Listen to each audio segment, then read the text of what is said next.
Hello guys, जय Jagannath.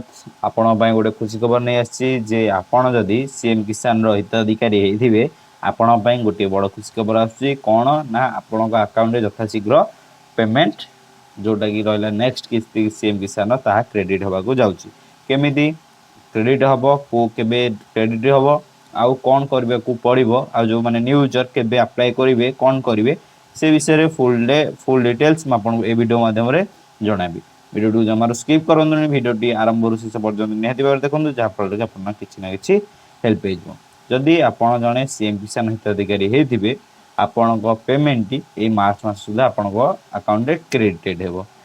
Credited हम आउ जो मान रहिले नुआ से माने कौन नुआ केमिति कौन करिवे ना नुआ जाई एबे आउ अप्लाई डेट सरी जाइछि जहाँकि अप्लाई डेट थिला लास्ट थिला 28 माने 28 फेब्रुआरी 2026 जहाँकि वर्तमान सरी जाइछि।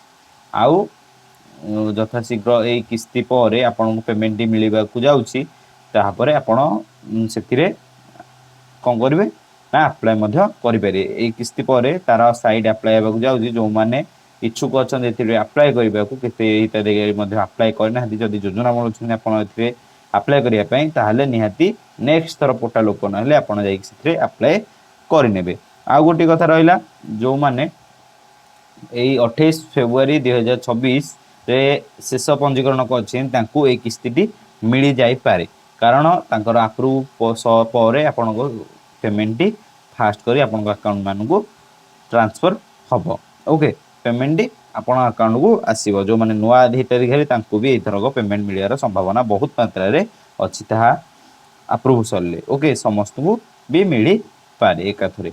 पूर्वर पंजीकृत जो माने करिथिबे से माने कोन करबा जरूरी। फास्ट पॉइंट रहला आपण ई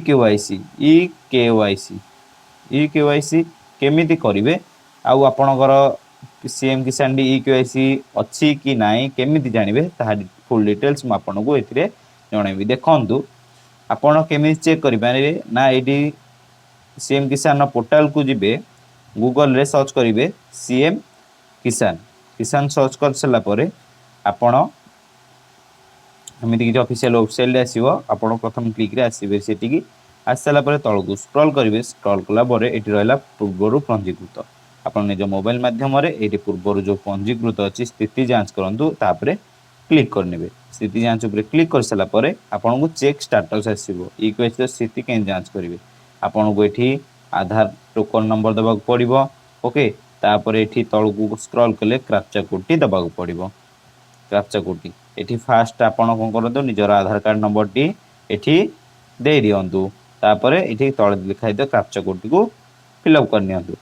तापरे तळकू स्क्रॉल करिवे एठी एलिजिबल ऊपर देखंतु जदी एलिजिबल आपण शो करजी ताले एठी ई करिवे एलिजिबल थिबो जदी आपण पेमेंट नेक्स्ट कितरो पाइबे। जदी एठी किछि डिफॉल्ट देखौची कि अन्य किछि देखौची ताहाले आपण को कोन करे पड़ना आपण ई केवाईसी करबा को तापर ई केवाईसी स्थिति जांच करिवे केमिति आपणकर स्थिति जांच करले आपण कार्ड केतेटा पेमेंट आसी कोन घर बसी मोबाइल माध्यम जानि परिबे। ई केवाईसी स्थिति के जांच करिवे देखंतु ई केवाईसी स्थिति जांच करिया पई तापर क्लिक करिवे।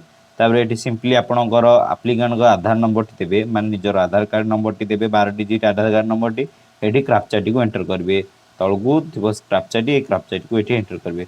आपण चाहिले तीन टी ऑप्शन अछि ई केवाईसी पई आपण चाहिले ओटीपी माध्यम रे करि परिवे आउ ये माध्यम रे आई आउ फिंगर माध्यम रे करि परिवे। एई जोडा को हमर सीएससी सेंटर हे जो सीएससी सेंटर रे संभव होबो। जदि आपण मोबाइल नै निकटस्थ सीएससी सेंटर विजिट करंतु आउ सेठी आपणकर ई केवाईसी करि नियंतु।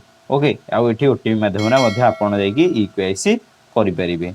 ओके, जदि आपण पेमेंट यथाशीघ्र आसवा को जाऊँगी केते भाई मानकर ई केवाईसी रे प्रॉब्लम होची मते कमेंट कले जदि किछि भी प्रॉब्लम होची आपण देखंतु ए देखा कृषि समृद्धि हेल्पलाइन नंबर 155333 ए नंबर रे 6 डिजिट नंबर रे कॉल करंतु आपनकर समस्या समाधान हे परिबो। आ जो भाई माने सीएम किसान पाउथिबे बट पीएम किसान पाउ नथिबे जदि निज नारे बिल अछि ताले एग्जिस्टिंग पोर्टल ले जाई कि आपण जमीर अपडेट कर जहाँ फल कि आपणकर पेमेंट आपण खाता को यथाशीघ्र पीएम किसान और सीएम किसान दुईटाकर पेमेंट आपण अकाउंट आसी क्रेडिटेड हम। ओके वीडियो जदि भल लगी बहुत मात्रा शेयर करूँ देखा आउ एक नुआ वीडियो आउ किसी नुआ इनफॉरमेशन सहित वीडियो एट रखुची। जय जगन्नाथ।